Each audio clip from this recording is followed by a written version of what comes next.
Are you ready to upgrade your mindset and continue supporting your healing journey? Join the collective today. This membership gives you access to meditations, healing tools, guest healers, and manifestation workshops. Join today for just $44 a month and start manifesting more abundance in your life. Welcome back to Breathe More. I am so thrilled to introduce to you today one of my former Reset clients, Okha Butler. We were working together 3 years ago.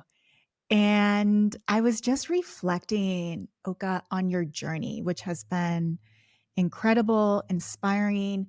It's one of the reasons why not only did I want to bring you on my podcast so that people can learn more about your story and how you have transitioned into now being an intuitive guide and coach and really listening to that nudge that your soul was giving you, the whispers, not letting fear and circumstances stop you and just going for it. I think so many people can learn from your story and everything that you've done. So thank you so much for being here. And she is also going to be teaching a workshop in my collective and the membership on April 10th. And so we're going to talk a little bit more about that as well at the end. So make sure you stay tuned for all those details. But welcome, Okha. Yeah, I'm so grateful to be here in this space, in this community, and with everyone listening right now. Well, I'm so, again, thankful and honored that you're here. I want us to start by going back to 3 years ago. And at the time, what I remember is you were working at a job that you had outgrown. You were doing different trainings to hold space for folks. And a lot of the work that you and I worked on was deep inner child healing, releasing traumas, just helping you feel empowered and clear about who you are, how you want to be of service, what does that look like, and no longer feel like maybe sacrificing or putting up seems that's the word that's coming up, like putting up with whatever's going on at your job or in life. It's like you want change. And so you decided that you're going to create that change and go after it. How do you remember things of 3 years ago? As you're speaking, Anna, a lot of images are coming to mind.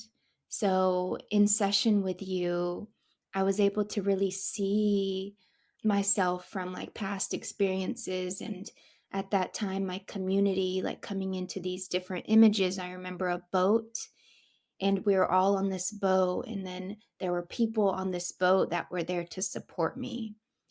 I also remember this image of me being in a hammock and like cradling myself with this love and feeling so supported. And throughout the years, that image has come back. And I've seen myself in a hammock in various parts of the country now. And I'm like, yes, this is answered, fulfilled intention.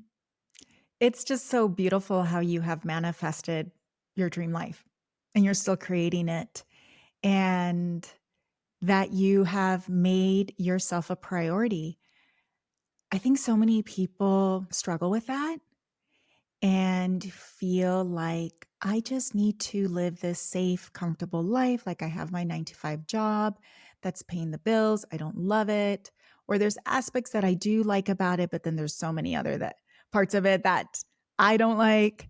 When you're in a partnership, in a relationship, I think a lot of people as well feel like, well, I can't go after my dreams because I have this other person in my life. And is that selfish of me to want to do more in my life or to pursue these things? And you are someone who has created the space for you to go after it. So, can you tell us a little bit more about this transition from having a traditional job into what you're doing now? Yes. So I went into the field of education and I was in there for 9 years and I was working my way up the ladder. And I knew it didn't serve me because even the way the system of education is built and created, reminded me of a prison, a child sitting in a classroom for 72 minutes and then having a 4-minute break, and then in another classroom for 74 minutes. And so at that time, I remember feeling like everything I'm learning here, I know will support me for the next step. And so there was a lot of feeling scared, but also trusting and letting go of worry to really say no. And so I believe when we say no, the yes door opens. And so I said no to that job, that career, and I did not know what was going to happen next. I felt like I was on a cliff walking off. I wasn't falling though, I was flying. And so through that journey of trust and saying no, the yes doors opened. And so the last week at that school in South LA, I remember sitting in the office and the after school program coordinator asked me, she had just met me, she was new in the position, and she asked me to teach yoga or something to the kids. It was like past the honeymoon stage. It was like mid-August. And so I looked at her and I said, "Well, I just created a nonprofit. So perhaps we can create a program with the kids, for the kids, by the kids." And so we created a program called Mindfulness Wellness for youth. And then that expanded to Mindfulness Wellness for staff, where we brought sound healing, meditation, and yoga into schools. So that following year, I had quit. I left that job, that school. I left many schools, and I came back to that school with my instruments and yoga mats and was able to hold space for the children in a very different way. And then we used that funding to fuel our mission for the Heart Center. And so that's when I really focused on creating a nonprofit called the Heart Center. And now through this journey, this year before all of this happened, I was meditating. It was a daily practice of meditating, of getting up and setting my intentions, of breathing. We're breathing all of the time, and it's Yeah, like, this is the tool that has the power to shape shift our lives. that's amazing. I just love how you went from working at the job, recognizing, okay, if I've outgrown this doesn't feel right anymore, yet still finding the gifts from it and the gratitude. And that's such an important place and a place of power to be in. And something that I always remind my clients of that, okay, yes, this is not where you want to be. Okay, it doesn't feel great. But can you find a few things that you are also grateful for? Because what that does is it shifts your energy. And as you just shared, like it opens up other opportunities because you're vibrating high, because you're able to see beyond what's currently in front of you. And look at you, you're the perfect example. Like it gave birth to your nonprofit and giving you a space still within the school system and children. Yet now you were able to like align your vision, your values to be of service, to make an even bigger impact that you weren't seeing in just the traditional way that school is run in this country. And for you to be able to share your healing gifts and also empower kids and the staff and everything, that is so beautiful. I love it. Thank you. It was a journey. And I think in those moments when folks are in that job or in that position where it's difficult and asking, like, why am I here? I think instead of asking, "Why am I here?" that's more of a victim mindset, and jumping out of victim mindset and going into manifestation mindset. So, what can I learn from this opportunity? And I kept asking that question, what can I learn from this situation? And so there were a lot of challenges and obstacles. And by me asking that question, inviting in prayer and meditation, there was always some lesson that I had to learn. Yeah. And the other thing that I'm hearing from this is I find a lot of people have a hard time making the shift into a new career or following their passion because they have invested so much time, energy, money into where they currently are in their life.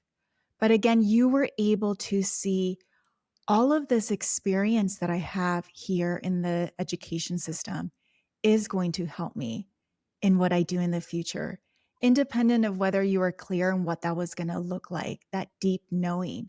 And so, again, able to how you were just sharing, right? Like not being in a place of victim, rather being in your power and recognizing I have learned so much.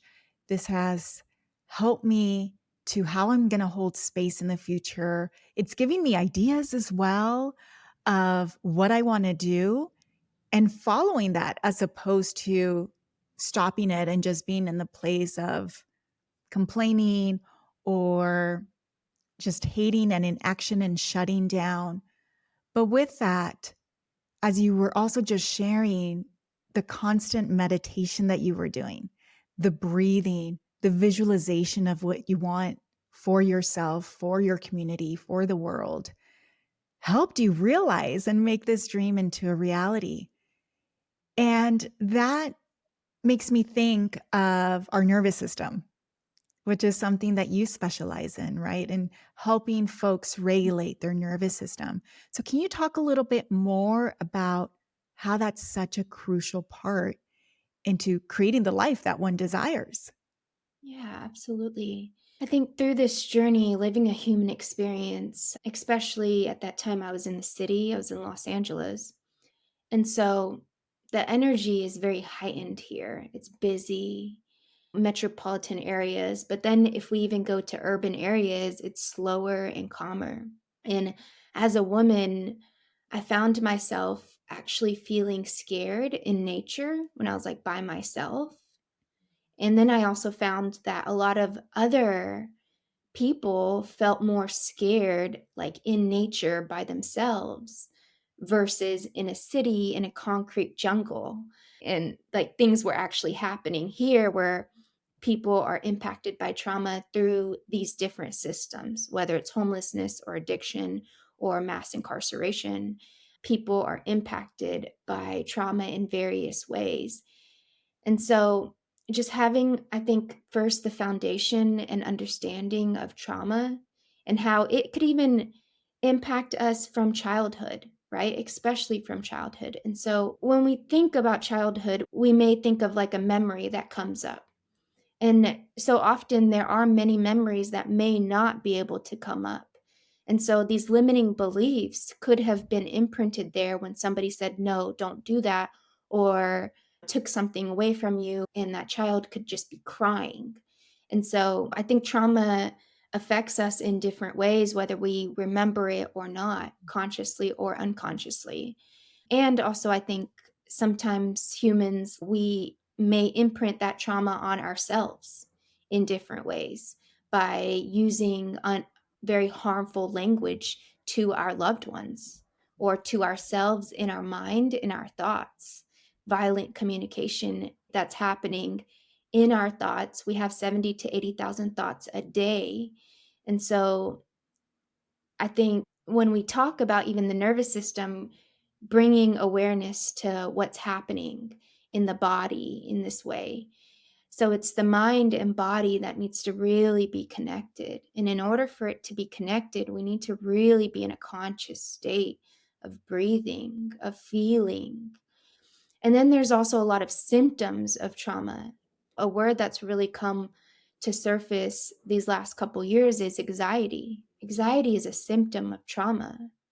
There's also a lot of power in anxiety as well. I think the society has seen it as a negative thing, but it could be a really positive thing. There's a lot of pearls within that. And so, and maybe even images if it's a bit more intense or a big T. And so for me, I remember being in school and when I was working in this office, and one of my coworkers had said, for some reason, he was like, oh, it's like stabbing yourself. And when he said that, I automatically received images of my mother, and my mother was stabbed to death. in the trunk of a car, and that's where her body was put. And so when I was a baby, so I didn't witness it, but somebody close to me had experienced this trauma, and it was secondhand trauma, while also simultaneously experiencing secondhand trauma by just being at a school with children whose nervous systems are going into fight or flight. And so through this journey of like calming the nervous system, I think it's really about learning our own nervous system. Everybody's body is so different and it's so beautiful. And so, whether we have more fire energy within, or water energy, or ether or air energy, just getting to know which energies are within our bodies and becoming aware of our behaviors as well, which is directly connected to our nervous system. And so let's say I had just cleaned the house and there was a bottle or something on the table. And this was about 3 years ago when I would feel this energy with my partner and myself. And so he would just put something there, and putting something on a table just means we're living. Like, it doesn't have to be perfect. And so, but in my mind, it felt so chaotic that the material around me had to almost feel perfect. And so for me, that was a big trigger. And so I remember one day I saw a bottle on the table. I had just cleaned everything, and the bottle was in the bathroom. And I was like, what? Why is this in here? This doesn't make sense. So I picked it up and I just got so angry. And there were layers to this anger, right? Anger is beautiful, anger is powerful. We have the power to transmute anger with different tools and practices. And so the nervous system comes into play because our amygdala shoots off and our limbic system goes offline. And so I like to use the hand model. And so let's say somebody says something or does something, or I see that bottle in the bathroom, my prefrontal cortex goes offline, which is located right behind the forehead, and then my limbic system goes offline. And when I'm offline, I'm in fight or flight. Like, my rational thinking is offline. But before that happens, we have the power to take a deep breath. Simply take a deep breath before we react. Take a deep breath before we ask a question. Take a deep breath before we answer a question. And when I say take a deep breath, like really diving into the diaphragm of breathing in fully and out. And we may need to take a couple deep breaths before we respond. I think all of this is such valuable information. And obviously, as you know, like I love connecting people with their breath because it's so healing and so powerful. And that is something where I remind my clients, it's like, yes, there's so much power in creating a pause before we say anything or do anything because it's our survival. We've evolved to remain alive. And so our brain, our thoughts are going to tell us, okay, we got to fight or we got to shut down or we got to like play dead. And that can also be really confusing for the people who are around us, where it's like, wait, literally, I just asked you, can you take out the trash? And now you're like freaking out. Like, what is going on? Once you start to have more awareness and you're able to, as you're saying, like, know where your thermostat is set, what is activating for you, like what's really going on, starting to be aware and conscious and being in your body is like, oh, I'm starting to like feel my teeth clench, or I'm starting to feel really hot, or like my hands are wanting to go into a fist. Oh, I'm activated right now. Why am I activated? And then I also like to help my clients start to identify what parts of you is feeling unsafe. And then for you to help that part of you come back to the present moment and know that they're not alone, that you're there to take care of them and that they are safe, that no one's going to hurt them, that you're their protector. I just have found that all of that activation, the automatic reactions that people tend to go to changes. And then we are able to be in a place of being in the present moment, of being calm, grounded, and from that place, make different decisions, which then gives us a different result. So, thank you so much for that information. And we're going to be diving deeper into the nervous system and how we can regulate it in our upcoming workshop in the collective. But before we talk more about that, I would love for you to tell us more about your nonprofit and the work that you're doing. How are you working with people? What inspired it? I remember looking for an organization like this. The reason I moved to LA initially was because my father was wrongfully incarcerated and then later wrongfully convicted. And he's currently in a prison in the state of California with life without parole. And so, in the beginning of this journey, about 11 years ago, I remember being really angry and in deep frustration most of the time. And I was in action mode, in solution oriented mode, which is definitely a coping mechanism of being busy. And I overworked a lot in my career. And so through that journey, and then diving into various healing modalities that saved me, I started to look for a nonprofit that would provide healing modalities or retreats. And I kept looking and looking, and I found other nonprofits, but none quite that did this.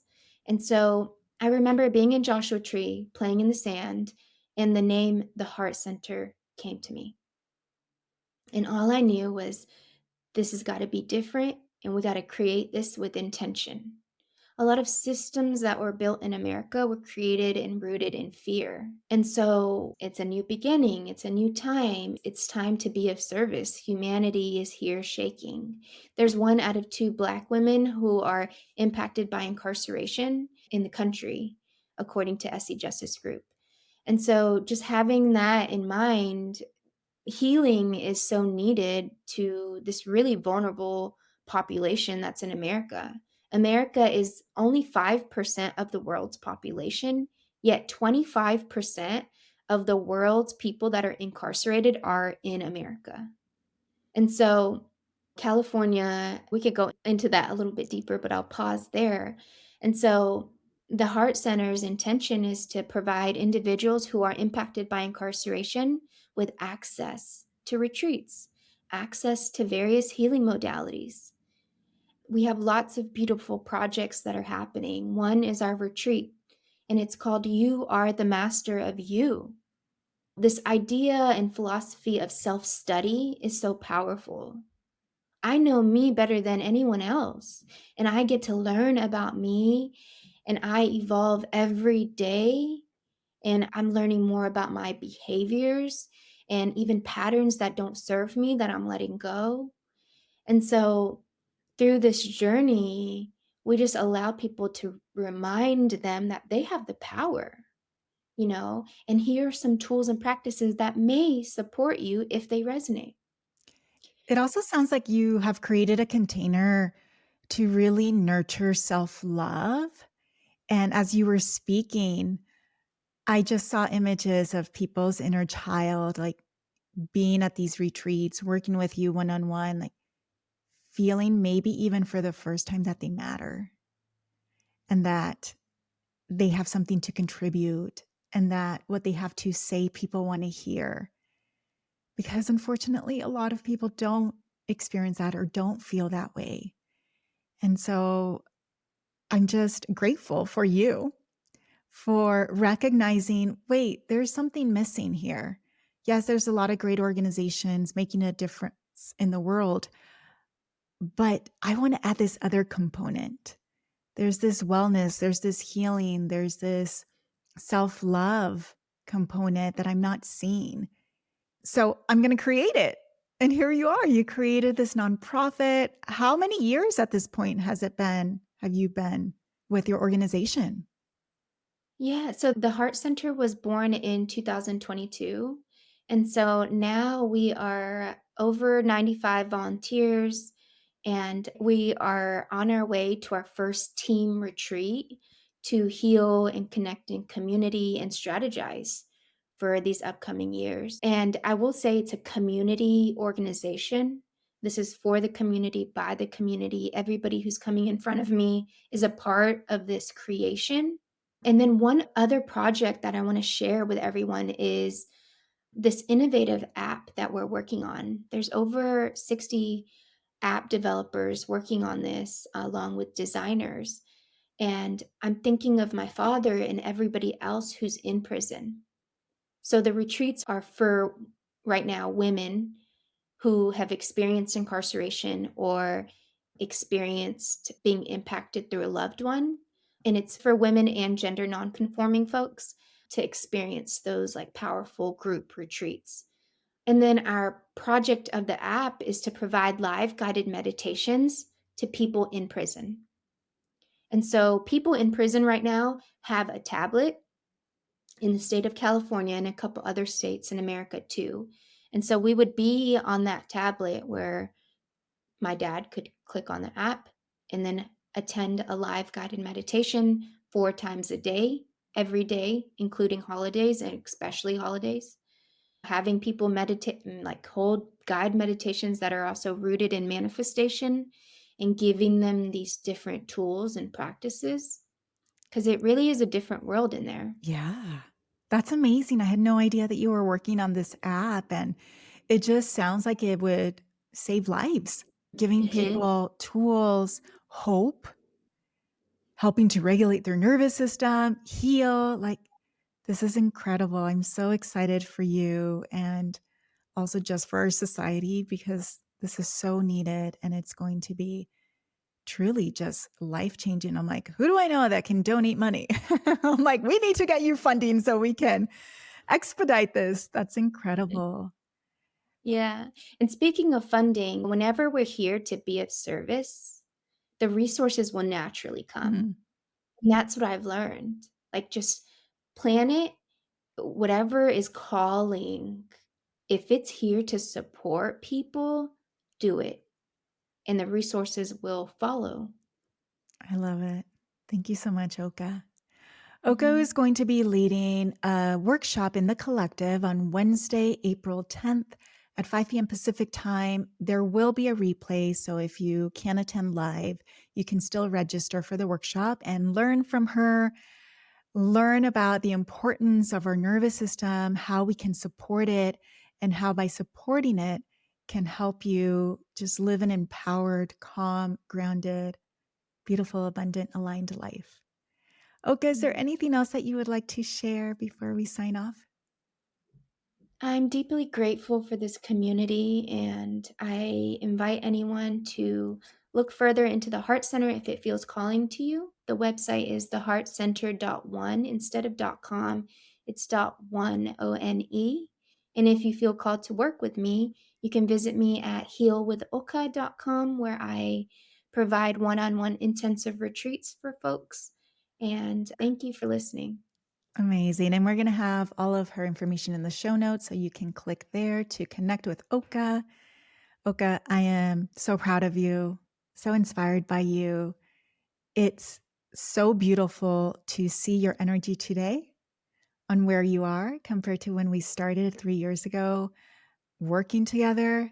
And you're an example of what's possible when you make yourself a priority, when you love yourself, when you do the hard work of going inward and healing and forgiving and releasing.